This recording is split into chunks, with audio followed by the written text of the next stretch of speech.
एवढ्या मागणी केल्या होत्या। विरोधी बाकावर असल्यामुळे पुरवणी जबाबामध्ये आम्हाला निराशा भेटली।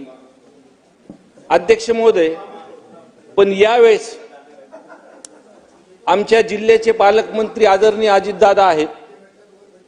माझ्यासहित जिल्ह्याची खूप मोठी अपेक्षा अजितदादांकडून आहे।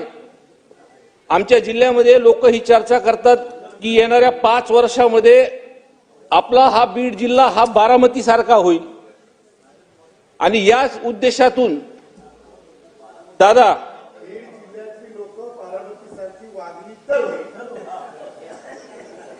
बरोबर म्हणले, पण दादा वागण्यासाठी सुद्धा आपल्याला काही गोष्टी कराव्या लागतील आणि या अधिवेशनामध्ये जे काही निर्णय आपण सर्वांनी घेतला त्या माध्यमातून निश्चितपणे जिल्ह्याला भरोसा आहे की शिस्तपणा जिल्ह्यामध्ये नक्कीच वागेल।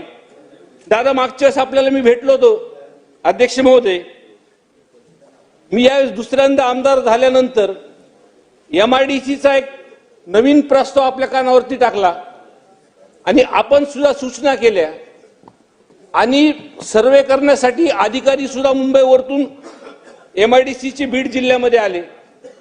MIDC करत असताना सर्वात महत्त्वाची गोष्ट अध्यक्ष महोदय की जागा त्याला लागते। दादा 200-250 एकर गायरान फ्लॅट जागा पूर्णपणे आहे तिथे। ते आपल्या आलेल्या सर्व जे काही सदस्य होते त्यांना पूर्णपणे दाखवली। तसेच दुसरी गोष्ट त्याच्यामध्ये कनेक्टिव्हिटी, म्हणजे हायवेची सुद्धा त्याला कनेक्टिव्हिटी आहे, नॅशनल हायवेची दोन्ही